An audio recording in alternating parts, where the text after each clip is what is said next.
আসসালামু আলাইকুম। এটিএম এগ্রোর পক্ষ থেকে সবাইকে জানাই আন্তরিক শুভেচ্ছা। আশা করি সকলেই ভালো আছেন। ভিউয়ার্স, এটা আমার দেশি মুরগির খামার। এখানে আমি ৩০০ দেশি মুরগির বাচ্চা তুলেছিলাম। পহেলা রমজানে বাচ্চাগুলো তুলেছিলাম। আজকে বাচ্চার বয়স ৫৭ দিন। দেখেন, গ্রোথ মাশাআল্লাহ অনেক ভালো এবং সম্পূর্ণ বাচ্চা অনেক সুস্থ সবল বাচ্চা। দেখেন ভিউয়ার্স, তো আজকে যে কথা আপনাদের বলতে চাচ্ছি, আপনারা খাদ্যের খরচ কিভাবে কমাবেন। আপনারা হয়তো একটা জিনিস লক্ষ্য করবেন, আমরা যারা দেশি মুরগি ছেড়ে পালন করি, বাড়িতে যেসব মুরগিগুলো পালন করি, এই মুরগিগুলা আমাদের আশেপাশে যদি কোনো লতা পাতা বা সবজি জাতীয় বা শাক যেগুলো থাকে, এই জাতীয় ফসল যেগুলো হয়ে থাকে, এগুলার ডগা ছিঁড়ে খেয়ে ফেলে বা নরম যে অংশগুলা, এগুলা দেশি মুরগিতে প্রচুর পরিমাণে খায় বা ঘাস লতা পাতা যাই হোক না কেন, দেখবেন যে ডগাগুলা ছিঁড়ে খেয়ে ফেলেছে। তো যেহেতু আমরা ফার্মে মুরগি পালন করতেছি বা খামার আকারে যে মুরগি পালন করতেছি, এদের তো বাইরে গিয়ে সবজি লতাপাতা বা ঘাস খাওয়ার কোনো সুযোগ নেই। তো যার কারণে আমি দেখেন কিছু ঘাস নিয়ে এসে দিয়েছি। এটা হচ্ছে স্মার্ট নেপিয়ার, যেটা আমি আমার ছাগল পালনের সময় রোপণ করেছিলাম। তো সেগুলারই কিছু ঘাস আমার এখানে রয়ে গেছে। সেখান থেকেই আমি কিছু ঘাস আমি আমার এই মুরগিগুলোর জন্যে এনে দিয়েছি। দেখেন আপনারা যে খাবার যখন মানে ছাগল বা গরুতে যেরকম ঘাস খায়, ঠিক তেমনিভাবে মুরগিতেও ঘাস খাচ্ছে। একদম অবাক করার মতো বিষয় যে এরকমভাবে মুরগিতে ঘাস খায়। দেখেন ওই যে খাদ্যের পাত্র দেওয়া আছে, খাদ্যের পাত্রে খাবার দিলাম, একটু আগেই দিলাম। খাবারের পাত্রে যতগুলা মুরগি না আছে, তার থেকে বেশি মুরগি আছে দেখেন এখানে ঘাসের এখানে। এরা ঘাস লতাপাতাকে এত পরিমাণে ভালোবাসে, যেটা আপনারা না দেখলে বুঝতে পারবেন না। তো যেই বিষয় যে যখনই আমরা ফার্মে বা বড় আকারে যখন বেশি পরিমাণে মুরগি পালন করব, সেক্ষেত্রে আমাদের খরচটা মাথায় রাখতে হয় সবসময়ই।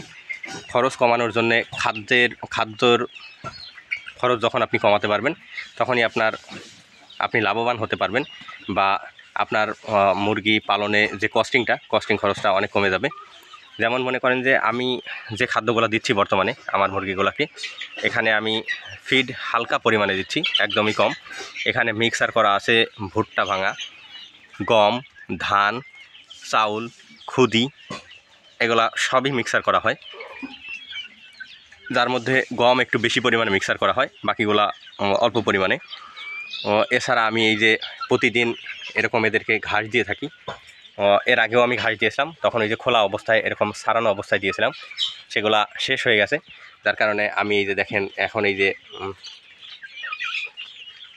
দেখেন কিভাবে আটি বেঁধে দিয়েছি, যাতে যখনই এগুলো দেখেন এই যে খাচ্ছে, এদের পুষ্টি চাহিদাও পূরণ হয়ে যাবে। এছাড়া হজম শক্তিটা ভালো থাকে। যখনই ঘাস লতা পাতা খাওয়াবেন, তখন এদের হজম শক্তি বৃদ্ধি পায় বা যেগুলো খাবার এরা খায়, এরা দ্রুত হজম করতে পারে। আর আরেকটা বিষয় হচ্ছে যে দেশি মুরগি যখন আমরা হাটে বিক্রি করতে যাই, তখন অধিকাংশ সময়ই দেখা যায় যে মুরগির হচ্ছে খাদ্যথলিতে হাত দিয়ে দেখা হয় যে খাদ্যথলিতে খাবার আছে কিনা। যখন আপনি এরকম ঘাস লতাপাতা খাওয়াবেন, তখন এদের খাদ্যথলিটা বড় হয়। খাদ্যথলি বড় হওয়ার কারণে হাটে নিয়ে গেলে তখন খাদ্যথলিতে হাত দেওয়ার সাথে সাথেই দেখা যায় যে না, খাদ্যথলিতে অনেক পরিমাণে খাবার আছে। তখন ভালো একটা দাম পাওয়া যায় বা তখন অনেকেই বেশিরভাগ সময়ই হাটে গেলে একটা বিষয়ের সম্মুখীন হতে হয় যে জিজ্ঞাসা করে এগুলো দেশি মুরগি কিনা বা ফার্মের মুরগি কিনা। তো যদি আপনার মুরগিগুলা এরকম ছেড়ে পালন করা হয়ে থাকে, তাহলে আপনি এইগুলা থেকে এড়িয়ে যেতে পারবেন বা তখন আপনি ভালো দামে বিক্রি করতে পারবেন।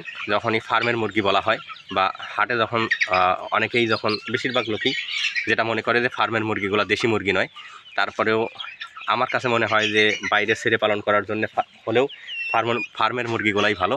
কারণ আমাদের এইগুলা মুরগিতে ভ্যাকসিন করা, আর যারা বাড়িতে ছেড়ে পালন করে এদের মুরগিতে কোনো প্রকার ভ্যাকসিন করা হয় না। বেশিরভাগ মুরগি দেখা যায় যখন ডিমে আসার সময় মুরগিগুলো মারা যায় বা বিভিন্ন সময় বিভিন্ন রকম ভাইরাসে আক্রান্ত হয়ে একদম সম্পূর্ণ মুরগি শেষ হয়ে যায়।